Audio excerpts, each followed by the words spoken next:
शङ्कराचार्यमध्यमाम् अस्मदाचार्यपर्यन्तां वन्दे गुरुपरम्पराम्। अनन्तश्रीविभूषितजगद्गुरो श्रीमदाद्यशङ्कराचार्य भगवत्पादस्थापितमर्यादा पोषणपरायणाः परापरविद्याविद्योतितान्तःकरणाः अलकनन्दा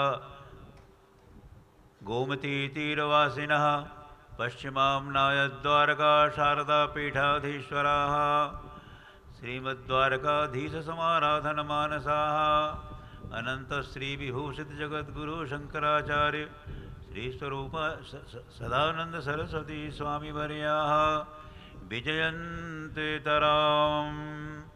धर्म की ये जो नारे कहते हैं, इनको ये संकल्प वाक्य हैं, ये किसी आदमी के बनाए हुए नहीं हैं। गीता जी के और भागवत जी के ये बोध वचन है। ये तो धर्मस्ततो जया। इसलिए आप लोग इन संकल्पों को दोहरा करके इस अपूर्व सत्संग का लाभ लेंगे। ये हृदय की आवाज़ आनी चाहिए। धर्म की अधर्म का प्राणियों में विश्व का कल्याण हो, गौ माता की गो हत्या बंद हो। धर्म सम्राट जगतगुरु शंकराचार्य भगवान की जय हो। धर्म सम्राट द्वारका शारदा पीठाधीश्वर महाराज की जय हो। जगदम्बा महारानी की जय हो। परमहंसी गंगा क्षेत्र की हर हर महादेव। बालार्कारुणतेजसं त्रिनयनां रक्ताम्बरोल्लासनीं नानालङ्कृतराजमानवपुषं वालोडुराडशेखरां हस्तैरिक्षुधनुतृणीशुमशरं पाशं मुदा बिभ्रतीं श्रीचक्रस्थितसुन्दरीं त्रिजगताम् आधारभूतां भजे। श्रीराम जय राम जय जय राम। श्रीराम जय राम जय जय राम। श्रीराम जय राम जय जय राम। श्रीराम जय राम जय जय राम। श्रीराम जय राम जय जय राम। श्रीराम जय राम जय जय राम। श्रीराम जय राम जय जय राम। श्रीराम जय राम जय जय राम। श्रीराम जय राम जय जय राम। श्रीराम जय राम जय जय राम। श्रीराम जय राम जय जय राम। श्रीराम जय राम जय जय राम। श्रीराम जय राम जय जय राम। श्रीराम जय राम जय जय राम। शिव शिव शंभो हर हर महादेव। शिव शिव शंभो हर हर महादेव। शिव शिव शंभो हर हर महादेव। शिव शिव शंभो हर हर महादेव। शिव शिव शंभो हर हर महादेव। शिव शिव शंभो हर हर महादेव। शिव शिव शंभो हर हर महादेव। शिव शिव शंभो हर हर महादेव।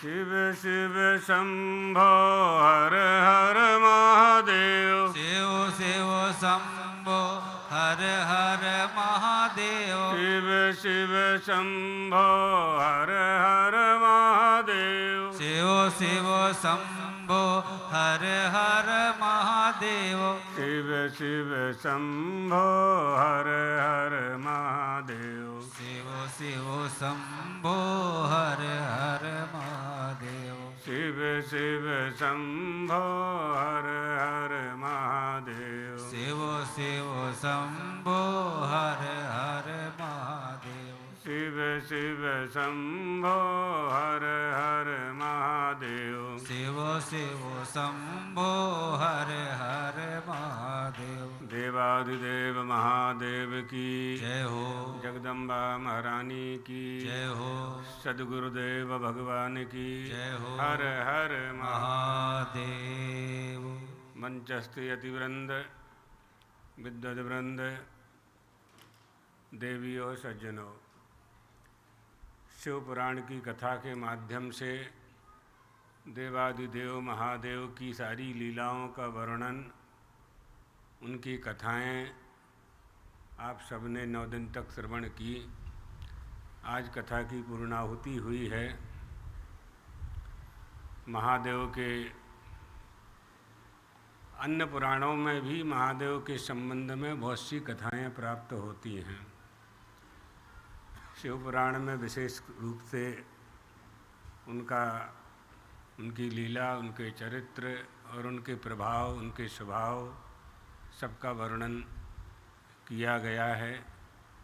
यजमान परिवार के द्वारा, गोटेगांव की जो बहन जी हैं उनके द्वारा ये उनका संकल्प था कि हमें शिव पुराण श्रवण करना है। हमें से कहती थी आप ही सुना दो। हमने कहा कि नहीं संभव हो पाता है, बहुत कथाएं होती हैं, हम व्यास जी को बुला देते हैं, वो आपको सुना देंगे। पांडे जी प्राप्त हुए, हमें मिल गए थे ये कुंभ मेला में, तो इनसे हमारा कोई परिचय नहीं था। अपने आप इन्होंने आकर कहा हम आपको श्रीमद् भागवत के कुछ अध्याय श्रवण कराना चाहते हैं। तो हमें अच्छा लगा। लोग आते हैं, दर्शन करते हैं, कुछ लोग अच्छी बात करते हैं, कुछ प्रपंच की बात करते हैं, तो इससे अच्छा है कि भगवत स्मरण होगा।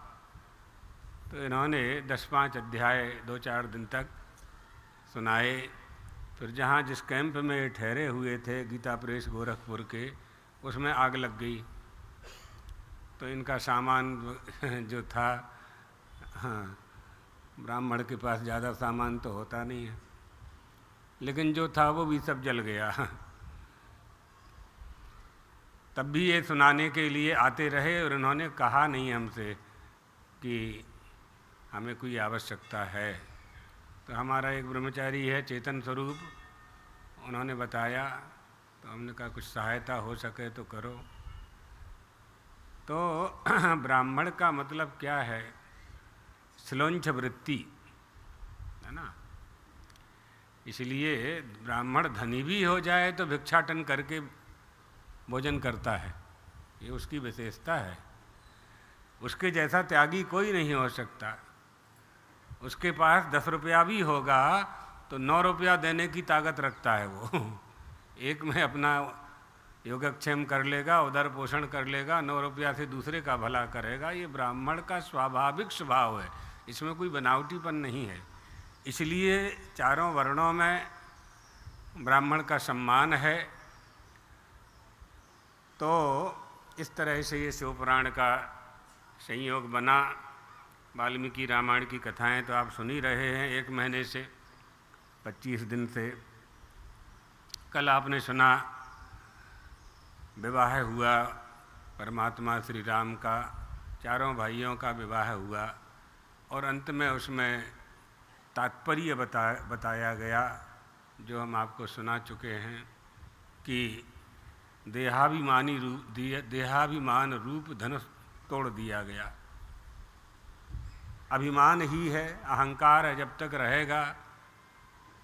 श्री राम का स्पर्श होने के बाद अहंकार रह नहीं सकता।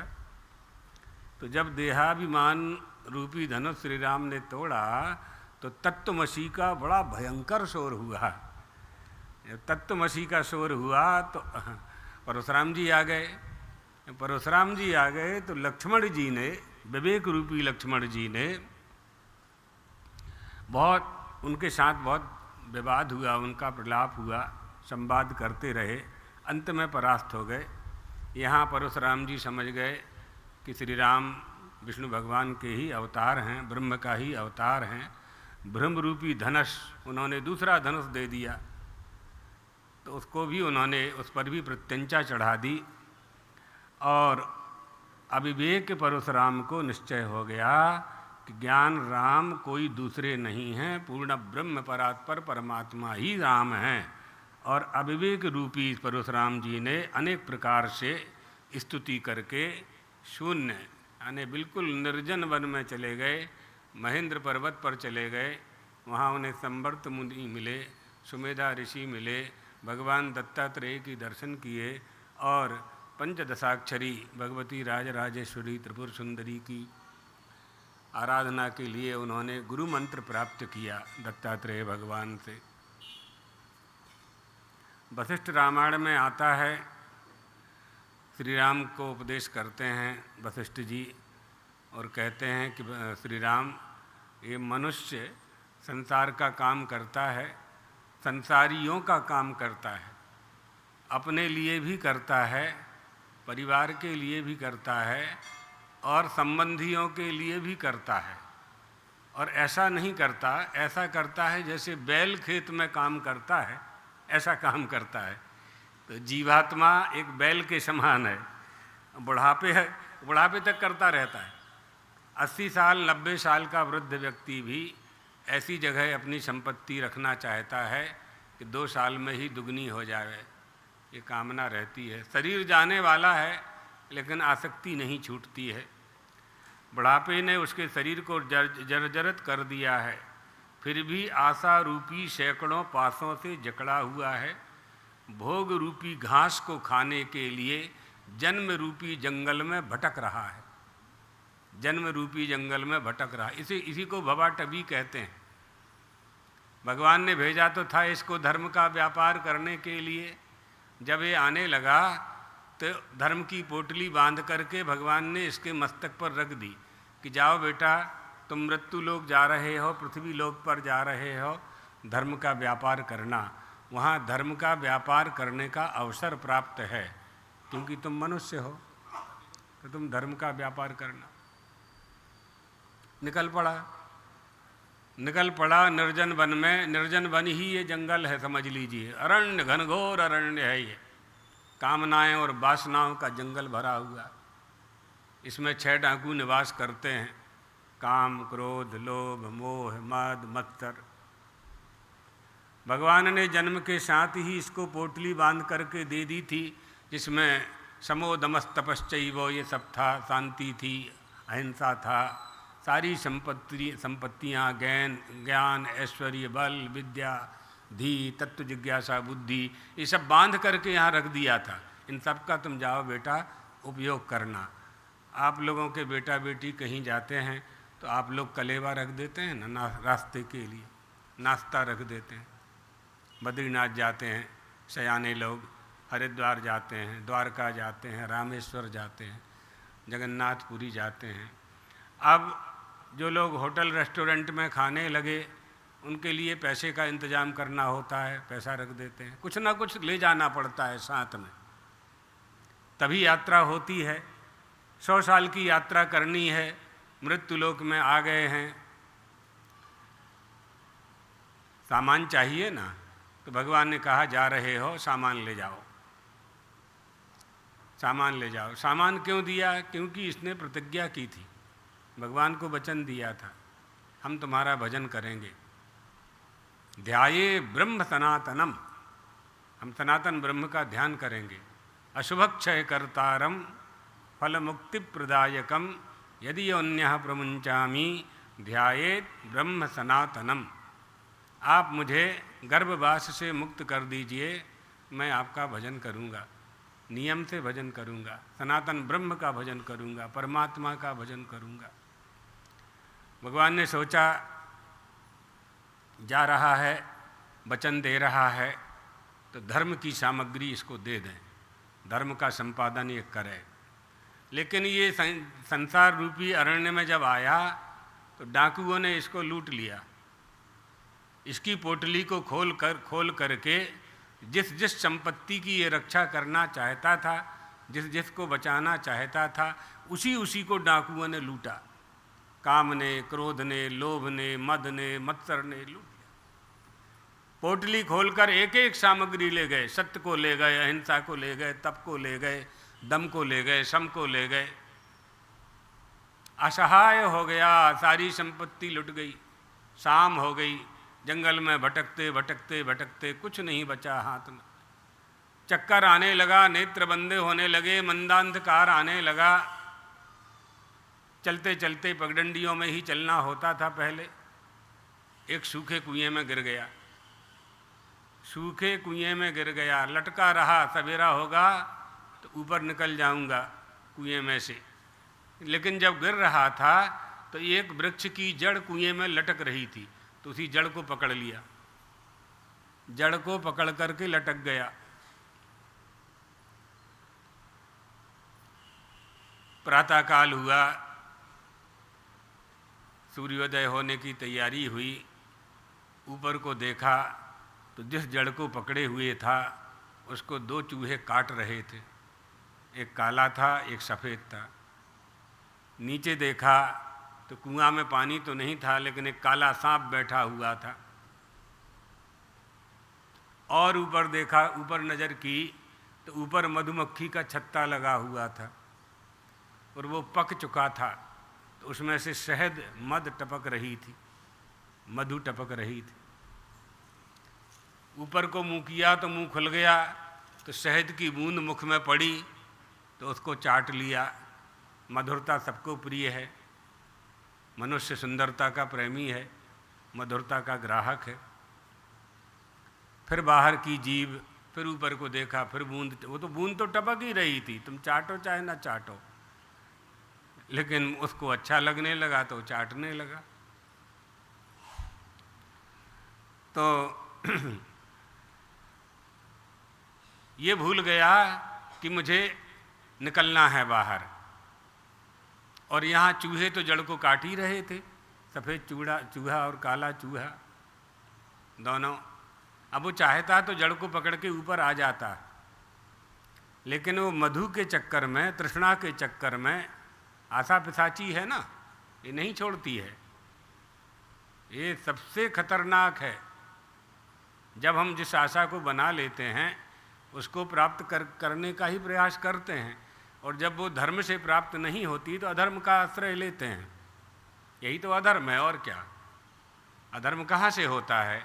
अथ केन प्रयुक्तोऽयं पापं चरति पुरुषः अनिच्छन्नपि वार्ष्णेय वलादपि नियोजितः। कौन पाप में लगाता है? वासना की लालसा ही पाप में लगाती। भगवान ने उत्तर अपने ढंग से दिया है, काम येष क्रोध येष रजोगुण समुद्भव। लेकिन वासना और कामना जब हम बना लेते हैं तो उसको प्राप्त करने की जो लालसा है वही मनुष्य से अधर्म कराती है। आशा से ऊपर उठना चाहिए। नहीं निकला। अब वो जड़ क्या थी? आयु रूपी जड़ थी। आयु रूपी जड़ को पकड़े हुए हैं। 100 साल की आयु है। अब दो चूहे काट रहे हैं, एक सफ़ेद एक काला। सफ़ेद माने दिन, काला माने रात्रि। दोनों चूहे काट रहे। संसार की रमणीयता की शहद टपक रही है। अनविचार रमणीय सदा संसार भयंकर भारी। ये भयंकर संसार अनविचार से रमणीय लगता है नहीं? लगता है, प्रतीति होती है। अनुभव कर लेते हैं। लोग कहते हैं कि अनुभव हो रहा है, हमको अच्छा लग रहा है। तुम्हारे अनुभव का प्रमाण क्या है? तुम्हारे अनुभव में कितनी सत्यता है? तुम्हारे अनुभव की कसौटी क्या है? ये देखना होता है।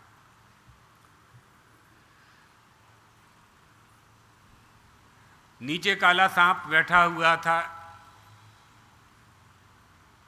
जिसको यमराज कहते हैं।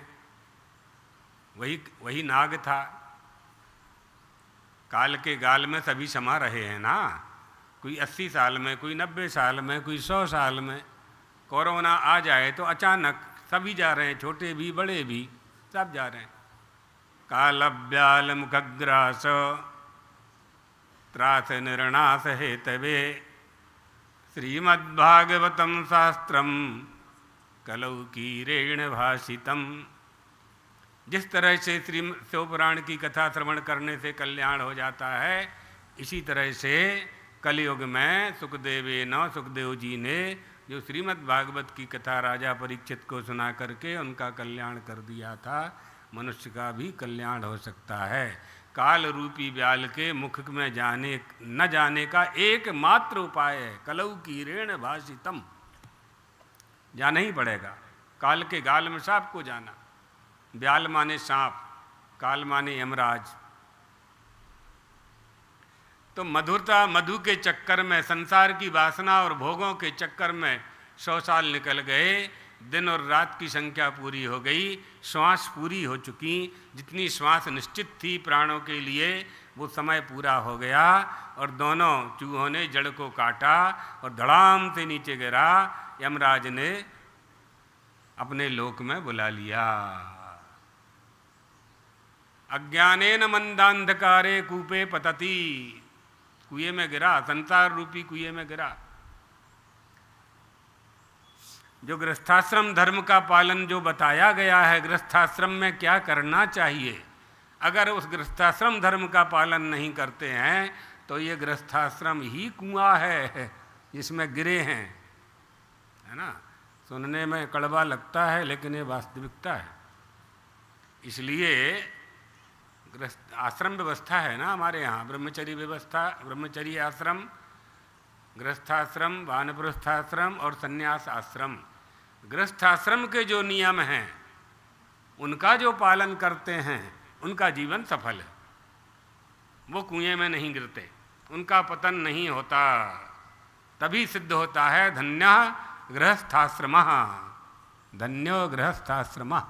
वहाँ गृहस्थाश्रम धन्य होता है जब हम उसका पालन करते हैं। नियम है, भागवत जी में देख लीजिए, गृहस्थाश्रम के धर्म का निरूपण हुआ है बड़े सुंदर ढंग से। तो सत्कर्म की पोटली हमें प्राप्त है, मनुष्य को प्राप्त है, और हम उसका सही उपयोग न करें। एक बालक तीर्थ यात्रा करने के लिए जा रहा था तो उसकी माँ ने उसको 2 मोतीचूर के लड्डू बना करके दे दिए कि बेटा 20-25 किलोमीटर तू जाएगा, कहीं नदी नाला कुआं पड़े, वहाँ बैठ कर के तू ये लड्डू खा लेना। पैदल जा रहा है तो उसने कहा ठीक है। कपड़े की पोटली में बांध करके उसने तुम्बी में पानी और कंधे पर झोली रख करके लड्डू उसमें रख लिए। 15-20 किलोमीटर चलने के बाद उसको भूख लगी तो लड्डू खोले खाने के लिए कि इसका प्रसाद ले लेता हूँ। भोजन करने की तैयारी ही कर रहा था, उसी समय एक वृद्धा माँ आ गई। और वृद्धा माँ ने लड्डू देखे और वृद्धा माँ की आँखों में जो उसने चमक देखी लड्डू प्राप्त करने की, तो उसने कहा क्यों माँ भूख लगी है? कहा हाँ भूख लगी है। तो एक लड्डू उसने वृद्धा माँ को दे दिया और एक खुद खा लिया और वहीं से लौट गया, आगे नहीं गया। जब घर में आया तो माँ ने पूछा कि बेटा भगवान के दर्शन किए? तो उसने कहा नहीं माँ, पूरी घटना उसने बता दी। लड्डुओं का क्या किया? बोले एक मैंने खा लिया और एक मैंने कचड़े की पेटी में डाल दिया। कचड़े की पेटी में क्यों डाल दिया? तो उसने बताया कि जो वृद्धा माँ को दिया मैंने वो तो मैंने खा लिया और मैंने जो खाया वो कचरे की पेटी में डाला है ना। ये बात है, ये गृहस्थाश्रम है। कितना विवेक पूर्वक काम किया उसने, कैसी बुद्धि उसकी, शुद्ध बुद्धि ऐसा करती है। किसी का धन नहीं छीनना चाहिए, किसी की जमीन पर कब्जा नहीं करना चाहिए, किसी के स्वर्ण आदि की चोरी नहीं करना चाहिए। ये सनातन धर्म है। तुम जो प्राप्त करोगे वो कितने दिन के लिए प्राप्त करोगे, कभी न कभी संसार से जाना है। जिन वस्तुओं को अधर्म से एकत्रित किया है वो वस्तुएं आपकी सहायता नहीं करने वाली हैं, इसलिए धर्म का फल ही आपकी सहायता करेगा। तो धर्म के फल का संपादन करना चाहिए। ईश्वर की कृपा और प्रसन्नता का मतलब है कि हमारे दुख से हमें मुक्ति मिले, भय से हमें मुक्ति मिले। मानव देह रूपी माला भगवान ने हमें पहनाई है, जीव को पहनाई है, हम उसको नाली में ना फेंकें। अपनी देह रूपी माला को नाली में नहीं फेंकना है। आपको कोई गले में माला पहनाए और आप उसी के सामने उसको नाली में फेंक दें जोर से, या अपमान कर दें, तो जिसने माला पहनाई उसको बुरा लगेगा कि नहीं लगेगा? लगेगा ना। इसी तरह से परमात्मा ने 84 लाख शरीर में से निकाल करके मानव देह की माला तुम्हें पहनाई है, ये देह प्रदान की है। इस माला को सुरक्षित रखना है, इसका सदुपयोग करना है। माला से मंत्र का जाप करना है और मंत्र से देवता को अपने बस में करना है, ये माला का उपयोग है। इसी तरह से इस शरीर रूपी माला से सत्कर्म करना है। सत्कर्मों का आश्रय लेकर के ही हम आगे बढ़ सकते हैं। हमारी इंद्रियां हमें संसार के विषयों की ओर ले जाती हैं, क्योंकि इंद्रियां तो बहिर्मुख हैं। इनको रोक रोक करके भगवान की तरफ हमें लगाना है, अंतर्मुख करना है, अंतर्मुखी करना है, इंद्रियों को अंतर्मुखी करना है।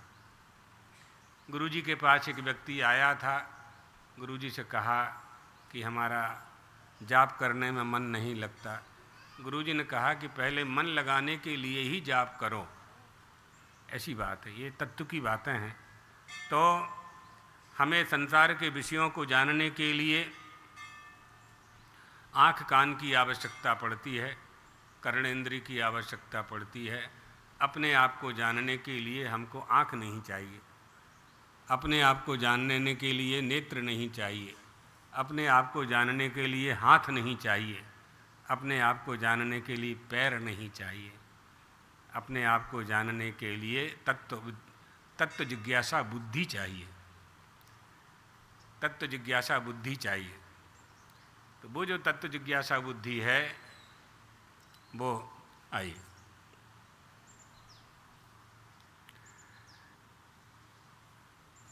फूल को जानने के लिए आँख चाहिए ना। गुलाब का फूल है, काला है कि पीला है कि सफ़ेद है, कौन बताएगा? आँख ही बताएगा, आँख ही बताएगी।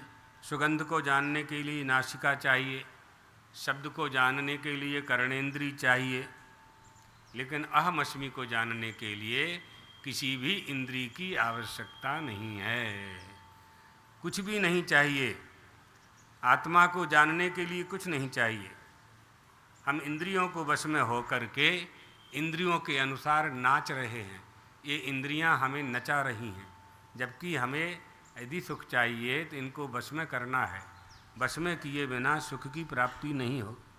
सुंदरता देख करके उस सुंदर वस्तु को पाने की इच्छा जो मन में होती है, तो उसमें हमारी आँख नाचने लगती है, नृत्य करने लगती है, नाचती है आँख। हमें ये सुंदर वस्तु चाहिए। बगीचा में गुलाब का फूल है, हमको चाहिए। माली से बिना पूछे लोगे, पिटाई हो जाएगी, डंडा पड़ेगा पीठ पर, न पैर पिटेगा और न हाथ पिटेंगे, न आँख पिटेगी, डंडा पीठ पर पड़ता है। इसलिए इंद्रियों को बस में किए बिना ये नचाती रहेंगी हमको, है ना। शब्द, रस, स्पर्श ये सब सुख दे रहे हैं। जो पृथ्वी में रहकर पृथ्वी को धारण करता है, जो पृथ्वी में रह करके पृथ्वी को धारण करता है, वही हमारी देह में रह करके हमारी देह को नचाता है। आपकी देह नाच रही है ना, घर से यहाँ तक आए हो तो नाचते हुए तो आए हो, पैरों का चलना ही तो नाचना है। चल करके आए हो, गाड़ी से आए हो, जैसे भी आए हो, हिला डुला रहे हो शरीर को, आँखों को हिला डुला रहे हो। ये सारी शरीर की जितनी भी इंद्रियां हैं, इनको क्रियाशील बना रखा है। ये नाचना ही तो हो रहा है। सबहि नचावत राम गुसाई, वो नचा रहे हैं, आप नाच रहे। कब तक नाचोगे, कब तक नाचोगे आप? नाचते रहोगे कब तक? जब तक नचाने वाले को नहीं पकड़ लोगे। जब नचाने वाले को पकड़ लोगे आपका नाचना बंद हो जाएगा। हंसा पायो मान सरोवर, ताल तलैया क्यों डोले, मन वस्त हुआ तो क्यों बोले, है ना? यावा नर्थ उदपाने, फिर नाचने की आवश्यकता नहीं, आवश्यकता ही नहीं है। इंद्रियों को जिन्होंने वश में कर लिया, जो इंद्रियों के वश में हैं, तब तक वो उनकी इंद्रियां भी नाचेंगी और वो इंद्रियां नचाएंगी भी आपको। इसलिए सत्य असत्य से परे जो अतर्क शक्तिशाली परमात्मा है, जो हमें आपको नचा रहा है, उसको हमें पकड़ लेना है। उसको यदि पकड़ लिया सब कुछ हमें प्राप्त हो जाएगा। बालकांड की कथाएं पूरी हुई हैं। संक्षेप में तो ऐसे ही हो सकती हैं कथाएं, क्योंकि हम लोगों की जो शैली है वो व्यासपीठ की शैली जैसी होती नहीं है। व्यासपीठ में एक एक करके ही सब कुछ सुनाते हैं, सब कुछ सुनाते जाते हैं। हम लोग तात्पर्य बताते हैं, कथा का सार क्या है। तो कल हमने बालकांड का सार सुनाया आपको। पूरे बालकांड का रहस्य क्या, तात्पर्य क्या, उसमें क्या वेदांत है, तुलसीदास जी क्या कहना चाहते हैं बालकांड में, वाल्मीकि जी क्या कहना चाहते हैं, आनंद रामायण, अध्यात्म रामायण क्या कहना चाहते हैं, ये सब आपने कल सुना, श्रवण किया। अयोध्या कांड की ओर चलते हैं। विवाह होकर के चारों बेटे और चारों बहुएं अयोध्या में हैं। दो भाई तो अपने मामा के घर चले जाते हैं। श्री राम और लक्ष्मण यहाँ अयोध्या में निवास करते हैं। रामचंद्र जी मानव रूप में धरती पर आए हैं। धरती से उनका संबंध है, पृथ्वी से उनका संबंध है। उनके पिता चक्रवर्ती राजा हैं, पृथ्वीपति हैं, उनसे उनका संबंध है। वाल्मीकि जीव का भी पृथ्वी से ही संबंध है, धरती से उनका भी संबंध है। तपस्या करते करते बांबी लग गई थी मिट्टी का। बांबी गांव के लोग जानते होंगे, शहर में रहने वाले नहीं जान सकते बांबी किसे कहते हैं। सीता माता का चरित्र है। सीता माता का विवाह हुआ, सीता जी का विवाह हुआ और वो अयोध्या आई। वो भी पृथ्वी की पुत्री हैं। धरती से ही उनको पाया है राजा जनक ने, धरती से ही उनकी उत्पत्ति हुई। ऋषि कन्या थी, वेदवती इनका नाम था। विष्णु भगवान को पति बनाने के लिए तपस्या कर रही थी।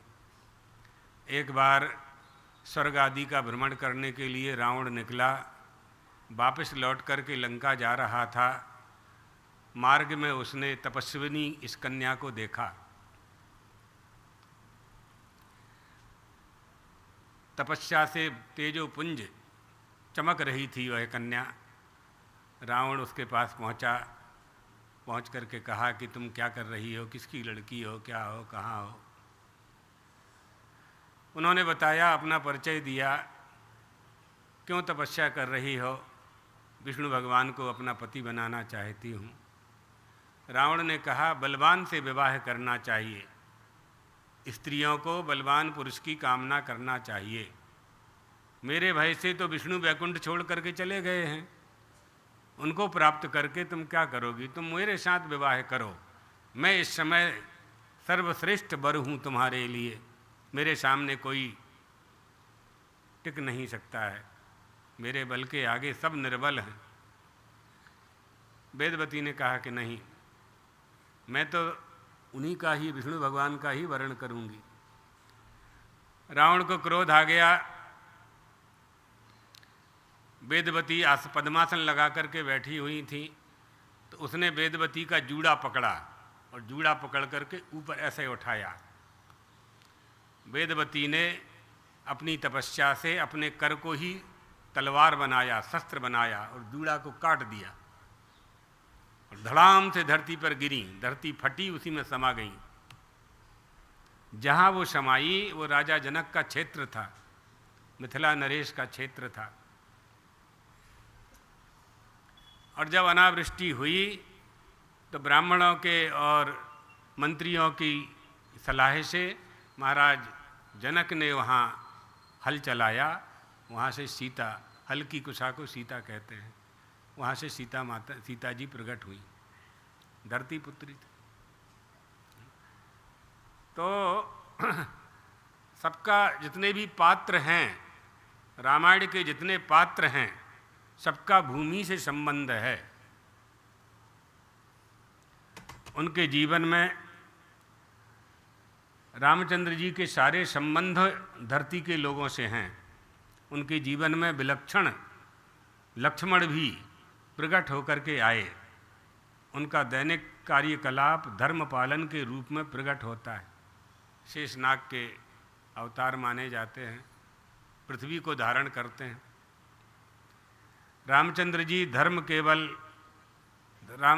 का धर्म केवल यज्ञशाला, पाठशाला, गौशाला में व्यतीत नहीं होता था, प्रजा का भी ध्यान रखते थे।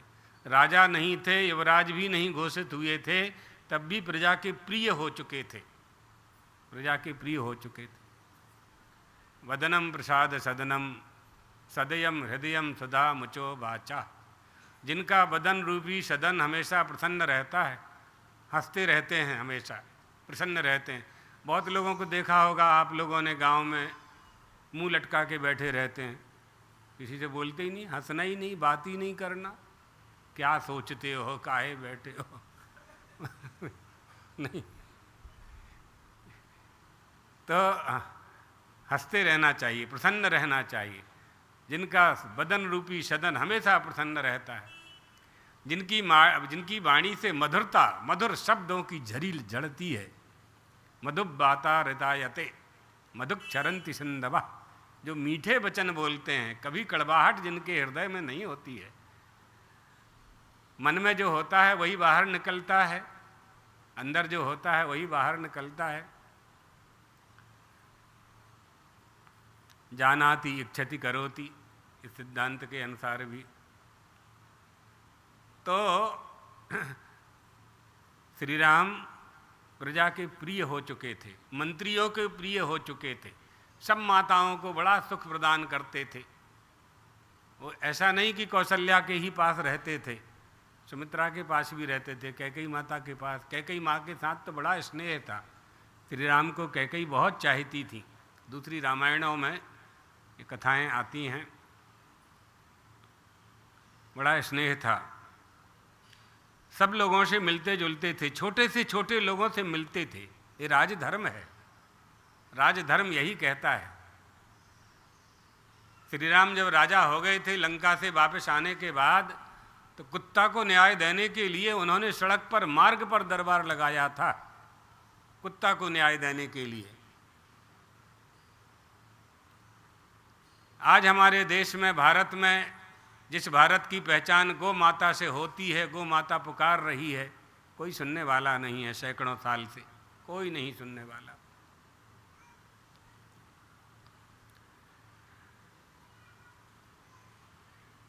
योग का साधन, पूजा पाठ का साधन, सब कुछ करते हुए गांव की बीथियों में अपने भाइयों को लेकर के निकल जाते थे। पीछे पीछे प्रजा चलती थी। सरयू किनारे पहुंच जाते थे, सरयू में स्नान करते थे और करवाते थे, स्नान करवाते थे, करते भी थे। यही राजा का अनुकरण है। इसलिए सिद्धांत कहता है, राजनीति यह कहती है, हमारे देश का राजा धार्मिक होना चाहिए। राजा की धार्मिकता के कारण प्रजा में धर्म का प्रवेश होता है। इसी का नाम राजनीति है। धर्म के अनुसार राजनीति का संचालन होना चाहिए। मनुष्य के मन में बहुत सी वृत्तियां उठती हैं, उन सब में उनका ज्ञान ज्यों का त्यों रहता है। ये मनुष्य कभी रोता है, कभी हंसता है, कभी विनोद करता है, कभी प्रसन्न होता है, कभी नाराज होता है, कभी इसे संयोग होता है और कभी वियोग भी होता है। जड़ चेतन गुण दोषमय विश्व कीन करतार।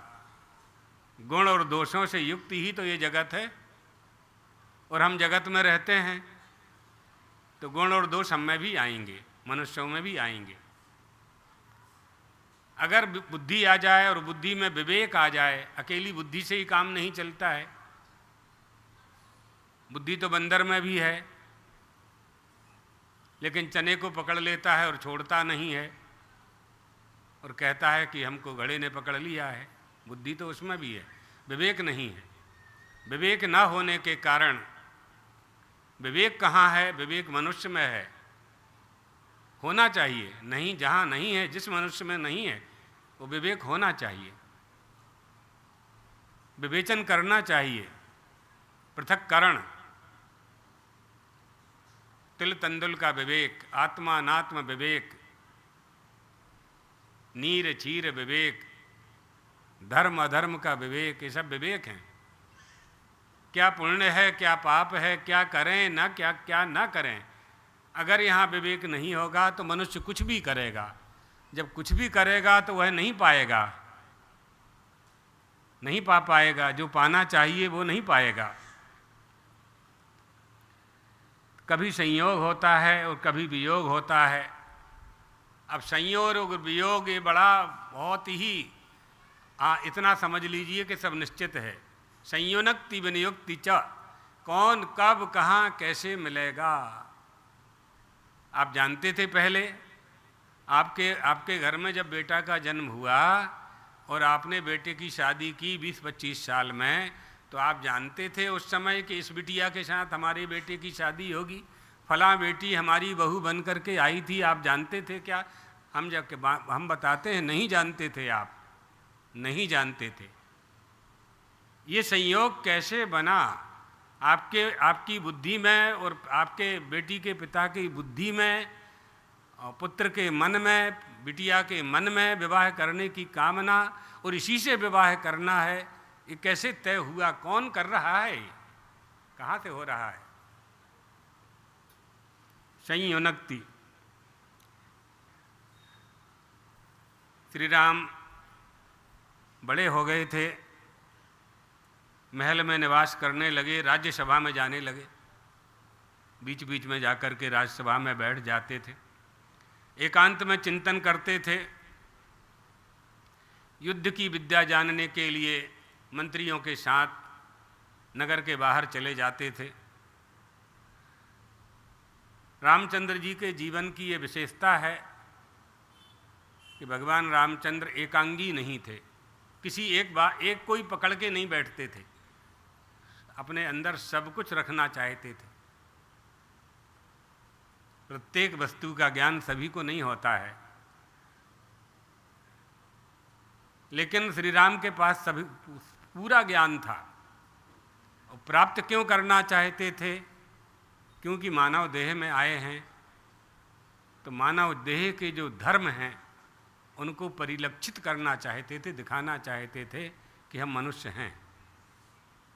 हम यही कर रहे हैं जो अयोध्यावासी करते हैं, या हम वही कर रहे हैं, वही करना चाहते हैं जो राजाओं के पुत्र करते हैं। ऐसा वो कर करके दिखाते थे। वाल्मीकि जी रामचंद्र जी के गुणों का वर्णन कर रहे, कैसे हैं वो, उनके गुणों की कोई सीमा नहीं है, उनके गुण अनंत हैं।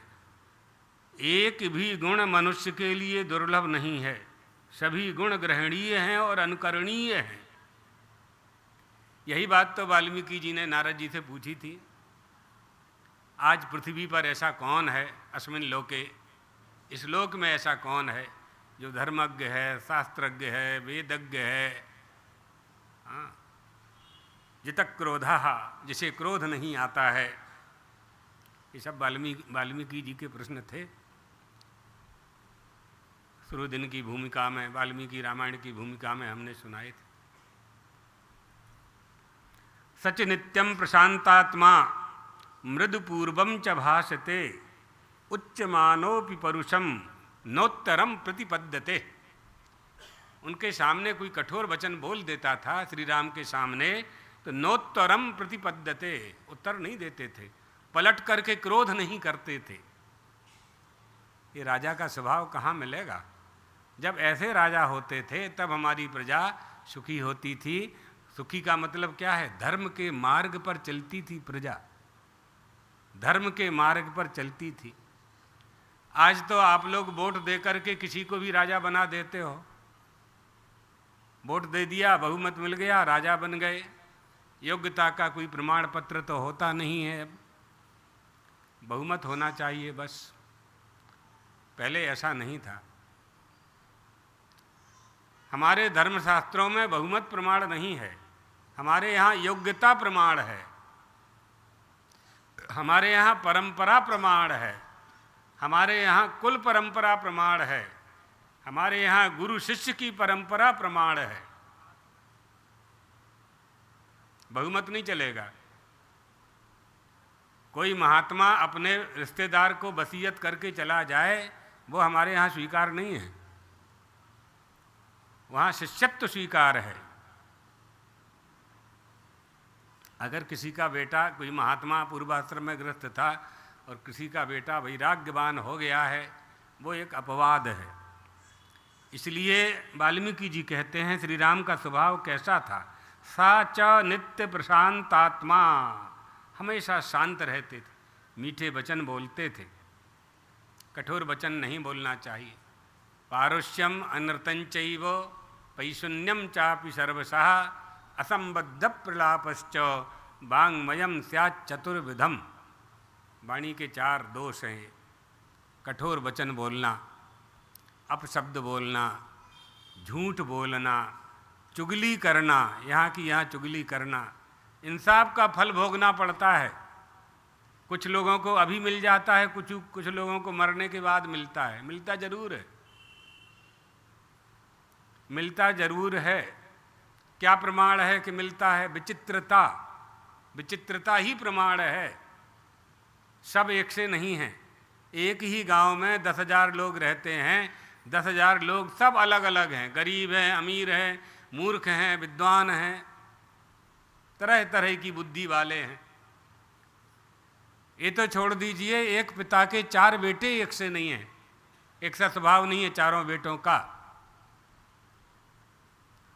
किसी प्रबल पुण्य के बल पर वो मनुष्य तो बन गए, लेकिन अपने पूर्व जन्म के संस्कारों को लेकर के आए, जो उन्होंने किया था। उस पूर्व जन्म के संस्कारों ने स्वभाव का निर्माण किया। चारों का स्वभाव अलग अलग है, माता पिता एक हैं।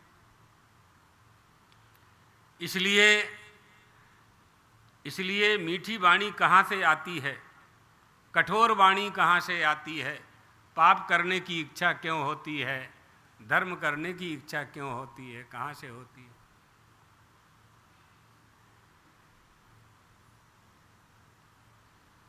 भगवान श्री राम का स्नेह भरा हुआ था, उनके हृदय में सहानुभूति रहती थी। मृदु पूर्वम च भाषते, और मधुर बोलने के कारण सब उनके प्रिय हो जाते थे, सब लोग उनसे प्रेम करते थे। यदि कोई उन्हें कठोर बात कह देता था, उसकी उपेक्षा कर देते थे, लेकिन क्रोध नहीं करते थे, उसका उत्तर नहीं देते थे। मैं राजपुत्र हूँ, मैं सर्वशक्तिमान हूँ, मैं चक्रवर्ती महाराज दशरथ का पुत्र हूँ, कौशल्या का बेटा हूँ, ये अभिमान उन्होंने कभी नहीं किया, कभी नहीं किया। उनके मन में कभी प्रतिरोध की भावना नहीं होती थी, बदला लेने की इच्छा नहीं होने। यही तो श्री राम का आदर्श है, यही आदर्श है। दर्पण, ऐना कैसा होता है? आप दर्पण में आप लोग मुंह देखते हो ना, कहीं जाने के पहले तेल फुलेल लगा करके, कंघी करके चेहरा देखते हो, तो जैसे आप होते हो दर्पण में वैसे ही तो दिखते हो। दर्पण में देखने से आपकी सुंदरता में वृद्धि नहीं होने वाली है। फिर भी मनुष्य का मन नहीं मानता है। एक लड़का था द्वारका में, हमारे कॉलेज में पढ़ता था, तो उसने, कंघी रखते हैं कुछ बच्चे, तो उसके बड़े बाल थे, तो उसने कम से कम 60-65 बार कंघी से ऐसे ऐसे किए, ऐसे। ये शौक है। क्या बाल काले हो जाएंगे उससे, कि सफ़ेद हो जाएंगे, कि लंबे हो जाएंगे, कि घुंघराले हो जाएंगे? आदत बन गई। वो कंघी निकाल के करता ही रहता था ऐसे ऐसे। क्लासरूम से बाहर निकला और शुरू। अध्यापकों ने समझाया उसको, बड़े बाल थे तो बाल टूट करके गिर जाते थे नीचे, नहीं मानता था वो, माना ही नहीं। कोई कानून लागू नहीं होता बोला, अध्यापक से बोला इसमें कोई कानून लागू नहीं होता कि किसी कॉलेज में हम कंघी नहीं कर सकते। उसका पिता वकील था, क्या करता कोई।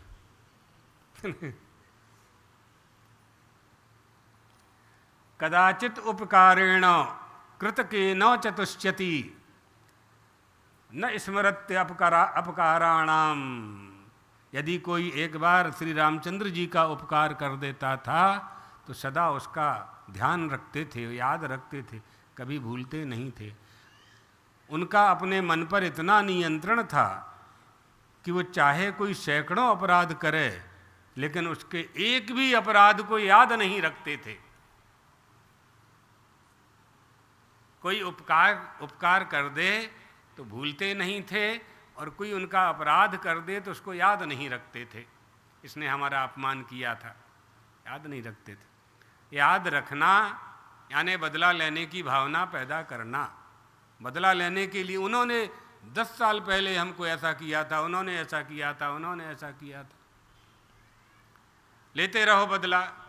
अब विचार करो, मनुष्य का जब जन्म होता है तो पिछले जन्म की सारी बातें भूल जाता है, याद नहीं रहता है, कुछ भी याद नहीं है कि पिछले जन्म में हम क्या थे।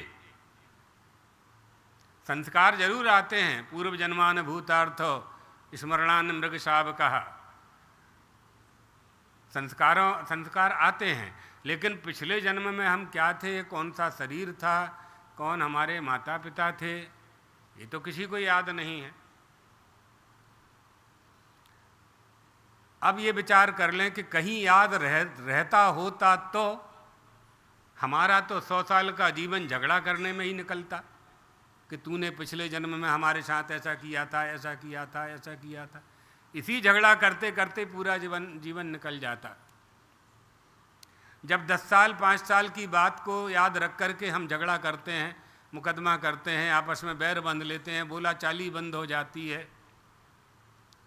बहुत गांव-गांव में ऐसा होता है, गांव-गांव में पाली बन जाती है, अलग अलग हो जाते हैं, ये पार्टियां वाले लड़ा देते हैं, पंचायतों के चुनाव झगड़ा करा देते हैं, गांठ बांध लेते हैं। गांठ बांध ले नेता लोग मजा करते हैं, जिनको तुमने जिताया वो मजा करते हैं, और तुम्हारे गांव में मतभेद पैदा हो गया, वो वोट लेके चला गया, तुम झगड़ा कर रहे हो। कैसी बुद्धि है तुम्हारी? तुम्हारे झगड़े का लाभ किसको मिला, विचार तो करो पहले।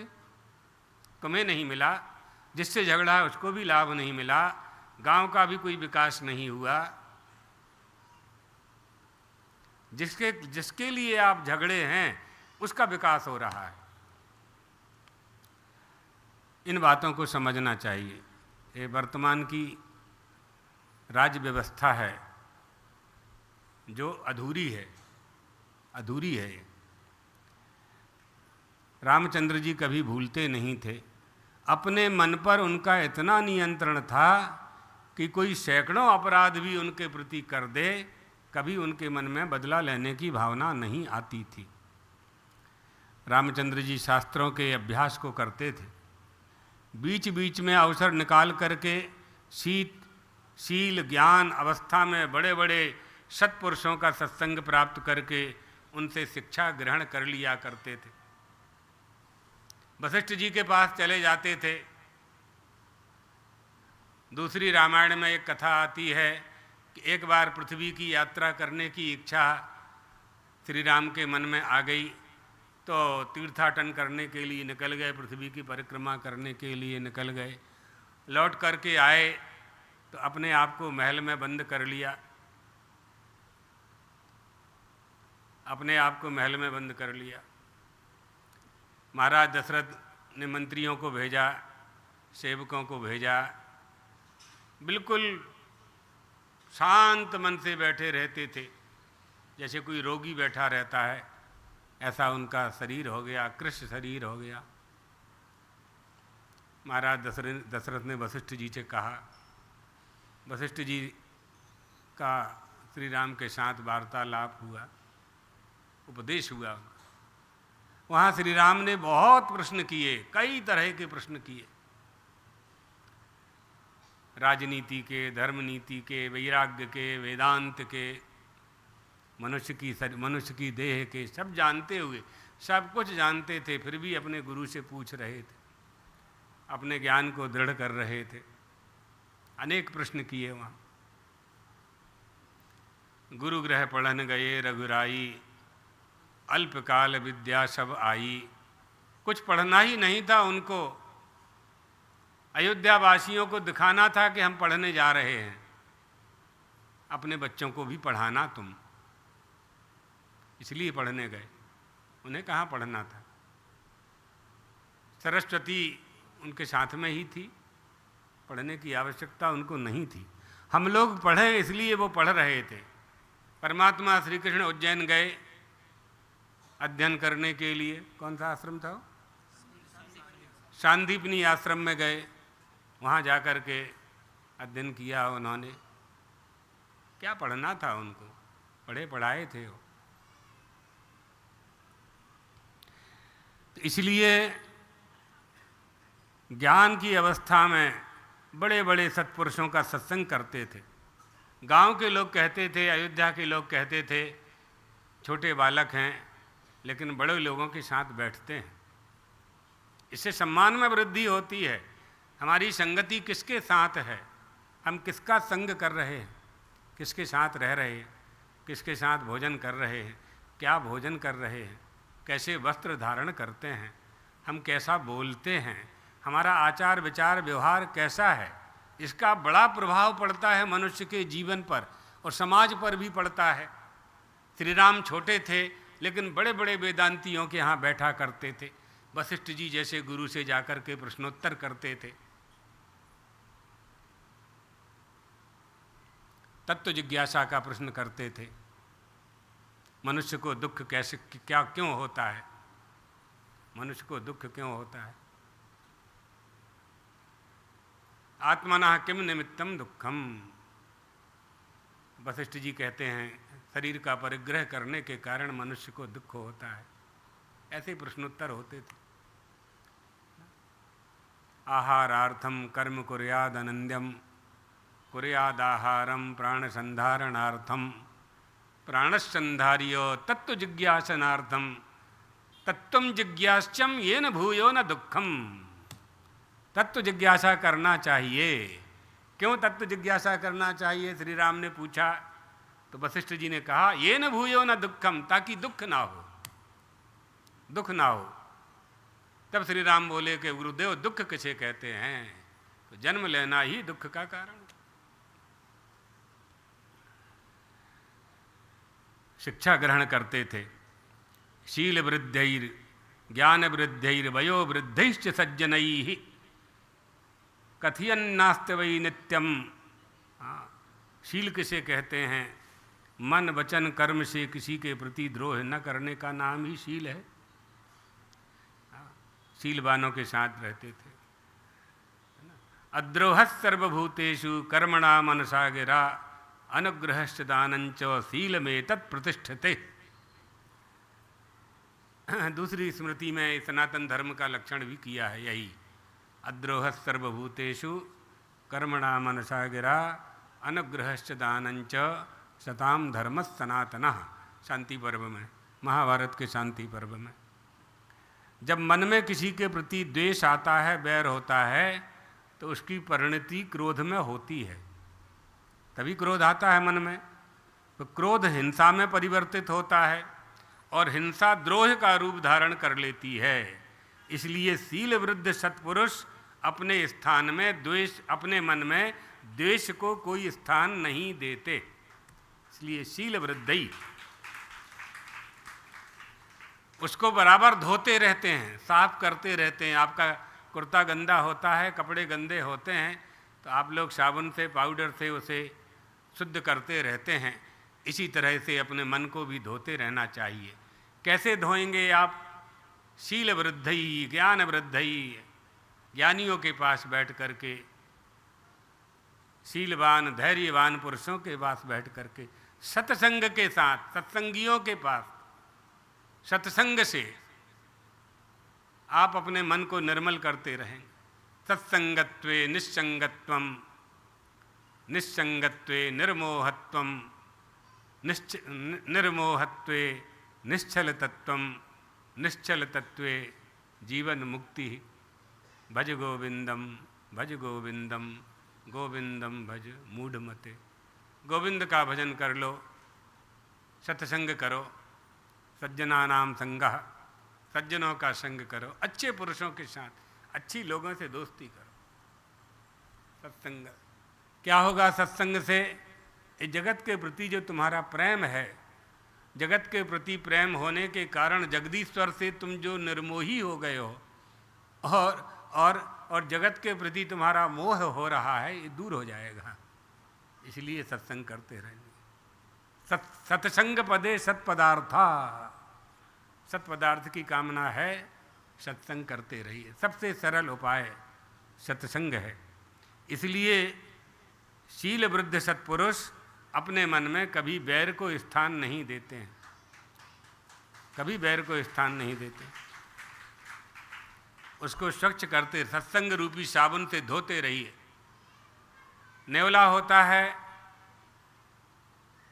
नोडिया और सांप होता है। अब सांप में जहर होता है, नेवला में जहर नहीं होता, दोनों का युद्ध होता है। सांप नोएले को डंक मारता है, उसके शरीर में विष जाता है, जहर चढ़ता है। नेवला दौड़ करके जंगल में जाता है, एक जड़ी जानता है, वो जड़ी को खा करके आता है, विष के प्रभाव को नष्ट करता है। फिर सांप से युद्ध करता है, फिर सांप उसको काट देता है, फिर दौड़ करके जंगल में जाता है, जड़ी को खा लेता है, दांत में दबा लेता है, फिर आकर के सांप से युद्ध करता है, अंत में सांप की गर्दन को मरोड़ देता है और नेवला सर्प पर विजय प्राप्त कर लेता है। ये संसार ही सांप है, संसरति इति संसारः, टेढ़ा मेढ़ा चलता है, सरकता रहता है, सरकता रहता है। आप लोग भी पीछे सब कुछ, मनुष्य, ये सारे मनुष्य पीछे सब कुछ छोड़ते जा रहे हैं। 1 साल की आयु को छोड़ा, सरक करके 2 साल के हो गए, और आगे खिसके 3 साल के, 4 साल के, 10 साल के, 20 साल के, सब पीछे छूटता जा रहा है, छूटता जा रहा है। 5वीं क्लास छूटी, 8वीं छूटी, 10वीं छूटी, बढ़ते जा रहे हैं, बढ़ते जा रहे हैं। वृद्ध हो गए, छोड़ तो रहे हो ना, छोड़ नहीं रहे तो छूट रहा है, अपने आप छूट रहा है। जो अपने आप तुमसे दूर हो रहा है, अपने आप छूट रहा है। अब 80-90 साल के हो गए हो तो खुद ही छोड़ दो ना। नहीं आया समझ में? खुद ही छूटना तो है, तय है। जो धरती में गड़ा दिया है और जो बैंक में रख दिया है और किसी को नामनी नहीं किया। हम ऐसे बहुत लोगों को जानते हैं जो चले गए और उनका बैंक में ही रह गया, नहीं किसी को नामनी किया, नहीं वसीयत की, न बिल किया, राजसात हो गई वो संपत्ति। अब जब तुम ऊपर गए तो धर्मराज ने पूछा क्या क्या किया? हम तो सब कुछ छोड़ आए। अरे छोड़ के कहाँ आए तुमने? तो छूट गया, छोड़ा नहीं तुमने। छोड़ा कब कहेंगे? जब तुम उठा करके दे दोगे, ये तुम्हारा, ये तुम्हारा, ये तुम्हारा, ये तुम्हारा। निर्ममो निरहंकारः सशांतिम अधिगच्छति।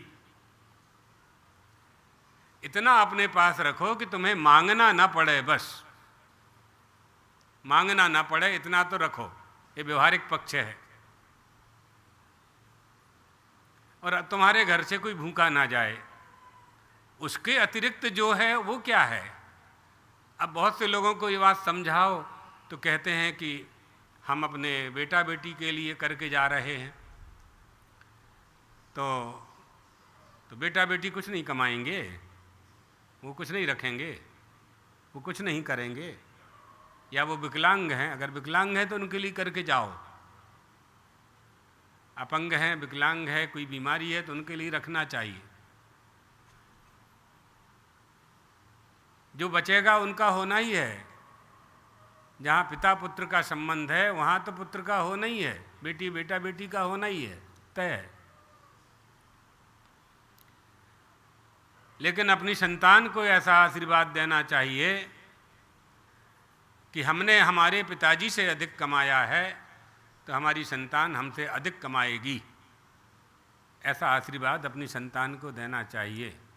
आपके बाद आपका धन उसका तो होना ही है। उसके अतिरिक्त जो धर्मशास्त्रों ने दान करने का विधान किया है वो करना चाहिए। नहीं करेंगे तो आपका अगला जन्म बिगड़ेगा, अगला जन्म आपका बिगड़ेगा। पहले आपने किया था तो अभी पाया, और अभी आप नहीं करेंगे तो आपका जो अर्जित धन है, आपका जो अर्जित पुण्य है, धर्म लाभ है, वो कम होगा, धीरे धीरे कम हो जाएगा, बैलेंस नील हो जाएगा। इसलिए करते रहना चाहिए। अद्रोह सर्वभूतेषु कर्मणा मनसा गिरा अनुग्रहश्च दानञ्च सताम धर्मः सनातनः अनुग्रहश्च दानञ्च शीलमेतत् प्रतिष्ठते।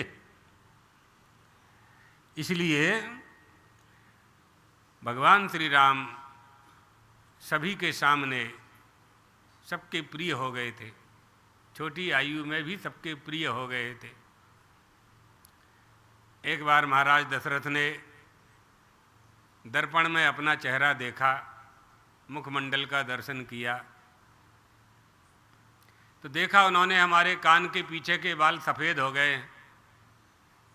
श्रवण समीप भये सित केसा मनहु जरठपन कर उपदेशा। चौथी अवस्था आ रही है। ये बालों ने कह दिया तुम्हारे बाल सफ़ेद हो रहे हैं, बुढ़ापा आ रहा है, आगे का विचार करना चाहिए। राजा थे, नीति पूर्वक उन्हें राज्य का संचालन करना था, बारिश चाहिए, बारिश उनको प्राप्त हो गया था, उत्तराधिकारी प्राप्त हो गया था, श्री राम वयस्क हो चुके थे, योग्य भी हो चुके थे। राजा के मन में विचार आने लगा कि श्री राम को युवराज का पद दे देना चाहिए। मन में संकल्प उठने लगा, गुरु के पास जाने की तैयारी करने लगे। गुरु से निवेदन करूंगा कि मैं अपने बड़े पुत्र श्री राम को युवराज का पद, राज्य सिंहासन सौंप देना चाहता हूँ। चतुर्थ अवस्था मेरी आ चुकी है। ये वैराग्य होता है, यही परंपरा रही है राजाओं के यहाँ। अपने रहते ही अपने बेटों को, राजकुमारों को राज्य देकर के जंगल में चले जाते थे। वानप्रस्थ आश्रम का संकल्प लेकर के राजा रानी दोनों चले जाते थे। क्षत्रियों के यहाँ ये विधान था, क्षत्रिय राजाओं के, उसका पालन करते थे वो लोग। आजकल के तुम्हारे राजा जब कुर्सी पे बैठ जाते हैं तो उसको छोड़ना ही नहीं चाहते, चाहे कितने ही साल के हो जाएं। हमारे आगे दूसरा नेता आगे ना बढ़ पावे, इसी कोशिश में लगे रहते हैं। समाज की सेवा कम करते हैं, इसमें ध्यान ज़्यादा देते हैं कि हमसे ऊपर कोई ना उठ जाए, हमसे अधिक नाम किसी का पेपर में न छपे, हमसे ज़्यादा होर्डिंग बोर्डिंग न लग जाएं, हमसे ज़्यादा प्रसिद्धि ना हो जाए, हमसे अधिक जनता का प्रिय ना हो जाए। इसी होड़ में लगे रहते हैं। विकास कहाँ है? खुद के विकास में अपनी बुद्धि को व्यय करते हैं, जबकि यह बुद्धि और जो बल जो प्रजा ने तुम्हें दिया है, जो परमात्मा ने तुम्हें दिया है, जो प्रारब्ध से तुम्हें प्राप्त हुआ है, उसका अच्छा उपयोग करना चाहिए, है ना। कल महाराज राज तिलक की तैयारी करेंगे, कथा अपने लोग कल श्रवण करेंगे। श्री राम जय राम जय जय राम।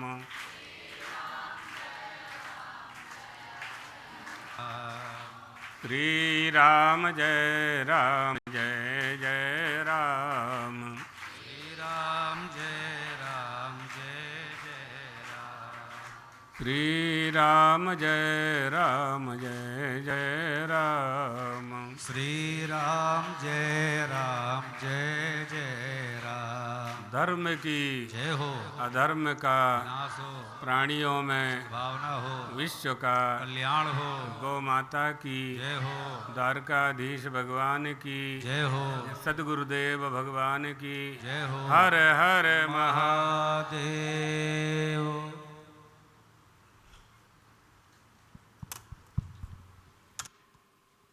बोले जगत गुरु शंकराचार्य भगवान की। अब आरती हो रही है, आप सभी लोग आरती में सम्मिलित हों।